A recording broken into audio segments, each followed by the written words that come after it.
Good morning प्यारे विद्यार्थियों। हमारा जो आज का चैप्टर है वो न्यू चैप्टर है। इस चैप्टर का नाम है अपोहा। प्रीवियस वीडियो तक है हमारे जो चैप्टर कंप्लीट हो चुके हैं उनकी प्रॉपर आप तैयारी करते रहें और तैयारी के साथ साथ आपने जो नोट्स तैयार किए हैं उनका भी अध्ययन है वो लगातार करते रहें, क्योंकि क्या है समय के साथ साथ हमारा पाठ्यक्रम है वो क्या है कि चैप्टर अपने कंप्लीट होते जा रहे हैं और जिसकी वजह से क्या है प्रीवियस चैप्टर जो अपने हो चुके हैं उनकी तैयारी भी क्या है आप साथ साथ में करते रहें, साथ साथ में होती रहे तो आपकी जो तैयारी है बहुत अच्छी तरीके से हो जाएगी। तो आज हम बात करेंगे हमारे नए चैप्टर की, जिस चैप्टर का नाम है अपोहा। अपोहा प्रमुख रूप से हम उसे कहते हैं जिसके द्वारा किसी चीज़ है पानी के रूप में जो है पदार्थ उसका जो बहना है वो कई प्रकार से हो सकता है। वो नदी के जल का भी हो सकता है, वो सामान्य क्या है तालाब के जल का भी हो सकता है, वो समुद्र के जल का भी हो सकता है, महासागर के जल का भी हो सकता है। वो अपोहा किस प्रकार से होता है, किस प्रकार से उस अपोहा के साथ कुछ अन्य बालू के कण हैं जो गाद है जुड़ी हुई होती है और किस प्रकार से वो पानी के साथ बहती है, इसके कुछ प्रमुख हम चर्चाएं करेंगे और अपोहा के बारे में प्रमुख रूप से हम विस्तार से समझने का प्रयास करेंगे।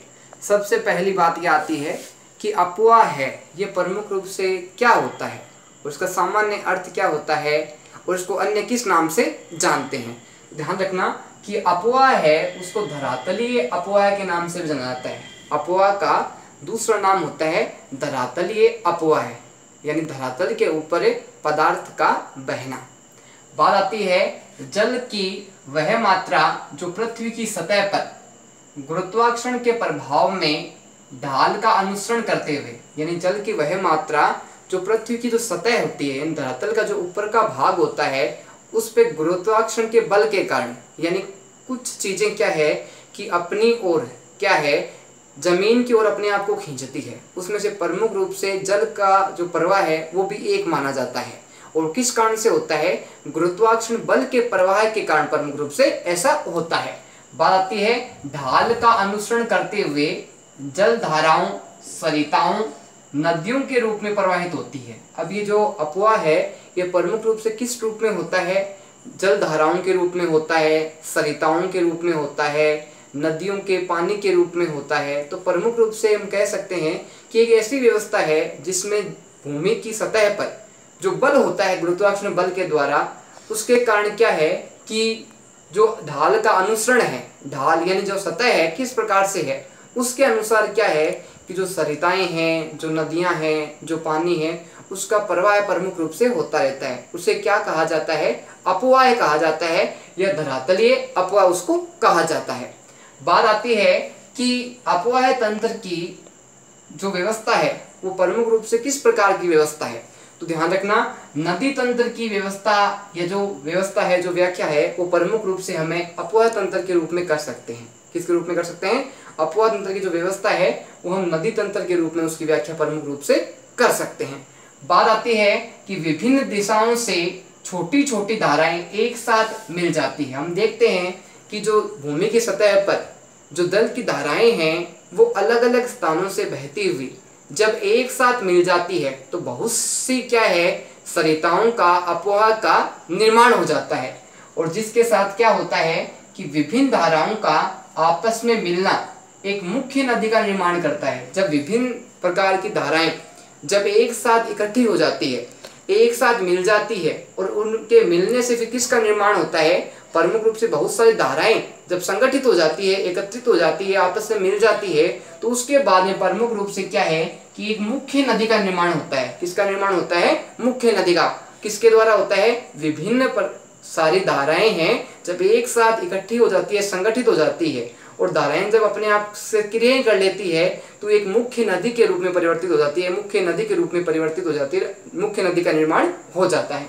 बात आती है जल निकास किसी बड़े जलाशय में होता है। अब आती है कि जो जल का निकास है, जल का जो प्रवाह है ये प्रमुख रूप से किस प्रकार से होता है। तो ध्यान रखना प्रमुख रूप से एक बड़े जलाशय में होता है। जलाशय यानी बहुत बड़ा स्थान जिसमें जलाशय है जल के रूप में बहता हुआ रहता है या जल का वहां अपन इकट्ठा कर सकते हैं, एकत्रित कर सकते हैं।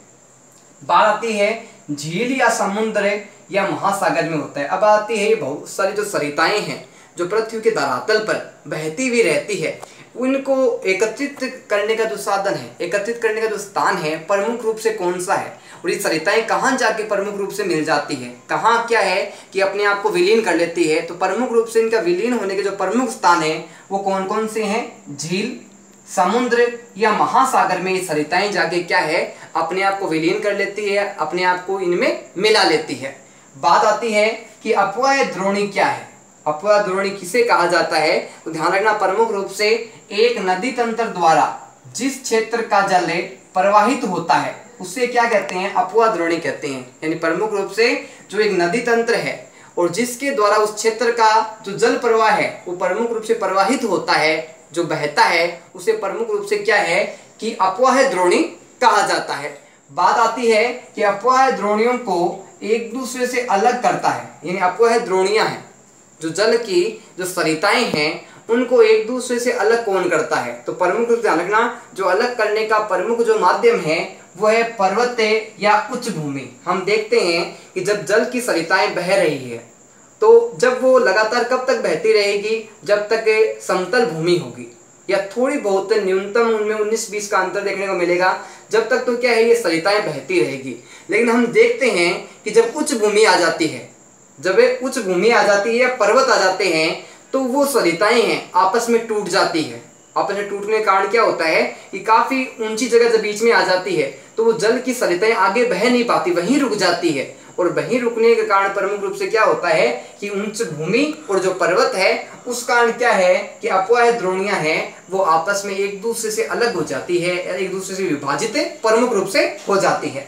बात आती है कि जल विभाजक है ये प्रमुख रूप से क्या है, और जल विभाजक को हम प्रमुख रूप से किस प्रकार समझ सकते हैं? तो जल विभाजक का मतलब होता है सामान्य रूप से जल को या सरिताओं को आपस में अलग कर देना या उसको विभिन्न भागों में विभाजित कर देना। तो प्रमुख रूप से दो नदियों के अपवाह को परस्पर अलग करने की प्रक्रिया को जल विभाजक किसे कहते हैं? दो नदियां हैं और उसका जो अपवाह है उसको परस्पर जिसके द्वारा अलग किया जाता है, विभाजित किया जाता है, उसे क्या कहते हैं? जल विभाजक कहते हैं। यानी जल है वो आपस में विभाजित हो जाता है, विभिन्न अंगों में क्या है विभिन्न स्थानों पर पहुंचा दिया जाता है, बीच में अवरोध हो जाता है, जिसे प्रमुख रूप से हम क्या कहते हैं? जल विभाजक कहते हैं। बात आती है कि जल विभाजक का प्रमुख उदाहरण क्या है या जल विभाजक है वो प्रमुख करने वाला स्थान कौन सा है? तो प्रमुख रूप से ध्यान रखना कि हिमालय एक जल विभाजक है। हिमालय क्या है? एक उच्च स्थान है, और उच्च स्थान होने के कारण क्या है कि वहां पानी नहीं पहुंच पाता, वो पानी कहाँ जाता है? नीचे जाता है, जबकि पानी जो नीचे वाला है ऊपर नहीं पहुंच सकता। एक प्रकार से कहा जाए तो हिमालय क्या है? एक जल विभाजक के रूप में प्रमुख रूप से जाना जाता है। बात आती है विश्व की सबसे बड़ी अपवाह द्रोणी कौन सी है? विश्व की सबसे बड़ी जो अपवाह द्रोणी है वो है अमेजन की। अमेजन जो नदी है उस विश्व की सबसे बड़ी अपवाह द्रोणी। बात आती है कि अमेजन जो नदी है वो प्रमुख रूप से कौन से क्षेत्र में, कौन से देश में आती है? ध्यान रखना, दक्षिण अमेरिका है, वहां क्या है कि अमेजन नदी है वो प्रमुख रूप से देखने को मिलती है, और ये विश्व की सबसे बड़ी क्या है कि अपवाह द्रोणी है। बात आती है कि भारत की सबसे बड़ी अपवाह द्रोणी कौन सी है? तो भारत की सबसे बड़ी जो अपवाह द्रोणी है वो गंगा नदी है। इस प्रकार विश्व की बात करें कि सबसे बड़ी कौन सी है तो अमेजन नदी है, वो कहाँ पे है? दक्षिण अमेरिका में है। जबकि भारत की सबसे बड़ी अपवाह द्रोणी की बात करें तो भारत की सबसे बड़ी अपवाह द्रोणी कौन सी है? गंगा नदी है, उसको भारत की सबसे बड़ी अपवाह द्रोणी कहा जाता है। अब हम बात करते हैं, अभी तक हमने अपवाह की प्रमुख रूप से बेसिक चर्चा की। अपवाह क्या है? प्रमुख रूप से कि पृथ्वी के धरातल पर जो गुरुत्वाकर्षण बल के कारण जो पानी का जो अपवाह होता है, प्रमुख रूप से जो धरातल की सतह पर सरिताओं के रूप में हो, चाहे नदियों के रूप में हो, चाहे महासागर के रूप में हो, जो जल का जो प्रवाह होता है प्रमुख रूप से, उसको अपवाह कहा गया है। अब बात करते हैं भारत के अपवाह की। किसकी? भारत के अपवाह के बारे में हम प्रमुख रूप से विस्तार से चर्चा करेंगे। बात आती है कि भारत में अपवाह तंत्र है वो किस प्रकार का है, किस प्रकार की व्यवस्था भारत में अपवाह तंत्र की देखने को मिलती है। तो ध्यान रखना कि भारत के अपवाह तंत्र का जो नियंत्रण है उसका प्रमुख कारण क्या है? भारत में जो अपवाह तंत्र है उसको किस प्रकार से नियंत्रित किया जा सकता है, इसके प्रमुख कारण क्या है? ध्यान रखना कि भारत की जो भौगोलिक आकृतियां हैं वो प्रमुख रूप से क्या है, भारत के अपवाह तंत्र को नियंत्रित करने का प्रमुख साधन बताया गया है। बात आती है भारतीय नदियों को प्रमुख रूप से विभाजित किया गया है। भारतीय नदियां हैं उनको प्रमुख रूप से दो भागों में विभाजित किया गया है। कितने भागों में विभाजित किया गया है? दो भागों में प्रमुख रूप से विभाजित किया गया। दो भाग कौन कौन से हैं तो ध्यान रखना, हिमालय की नदियां और दूसरा प्रायद्वीपीय नदियां। क्वेश्चन ये बनता है कि भारतीय नदियों को कितने भागों में विभाजित किया गया है? दो भागों में विभाजित किया गया है। पहला भाग कौन सा है? हिमालय की नदियां, और दूसरा भाग कौन सा है? प्रायद्वीपीय नदियां। अब हम बात करते हैं इनके दोनों भागों की, विस्तार से बात करेंगे। उससे पहले एक प्रमुख बात आती है इसकी कि हिमालय व प्रायद्वीपीय नदियां हैं एक दूसरे से भिन्न है। हिमालय और जो प्रायद्वीपीय नदियां हैं वो एक दूसरे से भिन्न है। किस प्रकार से? कि वर्षा के आधार पे, वर्षा का जो जल है उसके आधार पे, और जो नदियां हैं यहाँ की वो क्या 12 महीने बहती है या फिर कुछ नदियां हैं वो कुछ समय के लिए बहती है। इस आधार पे प्रमुख रूप से क्या है कि ये जो हिमालय की नदियां हैं और प्रायद्वीपीय नदियां हैं ये एक दूसरे से विभिन्न प्रकार से इनमें अंतर देखने को मिलता है। बात आती है हिमालय की नदियों का प्रवाह है। हिमालय की जो नदियों का जो प्रवाह है वो क्या साल भर रहता है या कुछ महीने रहता है? तो ध्यान रखना प्रमुख रूप से जो हिमालय के जो प्रवाह है वो एक प्रकार से कहा जाए तो 12मासी नदियां हैं। हिमालय की जो नदियां हैं वो साल भर बहती रहती है, उनका पानी है वो कभी नहीं रुकता, पानी में कमी प्रमुख रूप से नहीं आती। बात आती है इनमें वर्ष भर पानी रहता है। हिमालय की जो नदियां हैं वो कभी सूखती नहीं है, और सूखने का प्रमुख कारण क्या है कि जो वर्षा का जल है, वर्षा का जो पानी है इन्हें प्रमुख रूप से खूब भरा हुआ रहता है, खूब पानी की मात्रा इनमें देखने को मिलती है। बात आती है वर्षा का जल प्राप्त होता है। बात आती है कि नदियों को प्रमुख रूप से कौन सा जल प्राप्त होता है, इन स्थानों को प्रमुख रूप से कौन सा जल प्राप्त होता है? तो ध्यान रखना वर्षा का जो जल है वो प्रमुख रूप से हिमालय की जो नदियां हैं इनको प्रमुख रूप से प्राप्त होता है। बात आती है ऊंचे पर्वतों से पिघलने वाले हिम द्वारा भी जल प्राप्त। जो हिमालय की नदियां हैं ये सिर्फ वर्षा का जल ही प्राप्त नहीं करती, हिमालय की जो हिम जमी हुई है उसके द्वारा उसको जो पिघलती है वो जल भी किसको प्राप्त होता है? हिमालय की नदियों को प्रमुख रूप से प्राप्त होता है। प्राप्त होने के साथ साथ ये नदियों को प्रमुख रूप से मिल जाता है। तो एक प्रकार से वर्षा का जल भी इनको मिलता है, और हिमालय की जो हिम है वो पिघलने के कारण भी क्या है, ये नदियों को प्रमुख रूप से जल प्राप्त होता है। तो एक प्रकार से कहा जाए तो हिमालय की नदियां क्या है? 12मासी नदियां हैं, इनका पानी कभी सूखता नहीं है, और ये प्रमुख रूप से वर्षा पे और हिम का जो जल है प्रमुख रूप से इनको प्राप्त होता है। हिमालय की दो मुख्य नदियां हैं। हिमालय के प्रमुख से कितनी नदियां हैं? मुख्य 2 नदियां हैं। पहली कौन सी है? सिंधु नदी, और दूसरी कौन सी है? ब्रह्मपुत्र नदी। कौन कौन सी 2 प्रमुख नदियां हैं? एक तो सिंधु और दूसरी ब्रह्मपुत्र नदी है, इसकी प्रमुख नदियां बताई गई है। बात आती है ये पर्वतीय श्रृंखला के उत्तर भाग से निकलती है। ये जो नदियां हैं सिंधु और ब्रह्मपुत्र ये प्रमुख रूप से कहां से निकलती है? तो ध्यान रखना प्रमुख रूप से ये क्या है कि ये पर्वतीय श्रृंखला के उत्तरी भाग है, उत्तरी भाग है, वहां से प्रमुख रूप से सिंधु और ब्रह्मपुत्र नदियां निकलती है। बात आती है नदियों ने पर्वतों को काटकर गाजों का निर्माण किया है। प्रमुख रूप से नदियां हैं उन्हें पर्वतों को काट के किसका निर्माण किया है? गाजों का निर्माण किया है। एक प्रकार से कहा जाए तो क्या है कि पानी का अधिक बहाव काट है वो प्रमुख रूप से किसको काट देता है? पर्वतों को काट देता है। और पर्वतों को काटने के बाद में इन पर्वतों का जो छोटा रूप होता है, जो लंबा रूप है, वो प्रमुख रूप से किस रूप में देखने को मिलता है? गाजों के रूप में इनका निर्माण हो जाता है बाद में।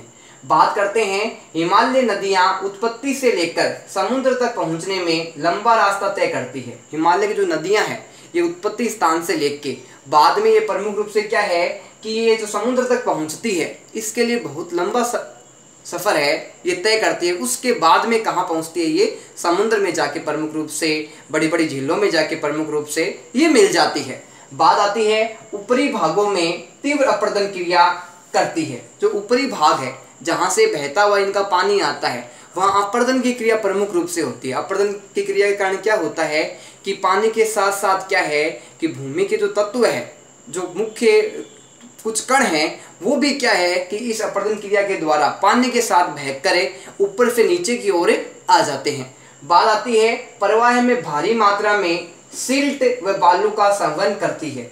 प्रवाह जब तेज गति से होता है, जब अधिक गति से होता है तो इसमें प्रमुख रूप से क्या है? सिल्ट है। सिल्ट प्रमुख रूप से ध्यान रखना कि बालू से तो क्या है कि छोटा होता है, जबकि क्या है कि मिट्टी से क्या है ये बड़ा होता है। ये किसके द्वारा होता है? जब पानी का बहाव तेज गति से होता है तो सिल्ट और जो बालू है उसके सघन करती है, यानी साथ में बहाकर ला जाती है।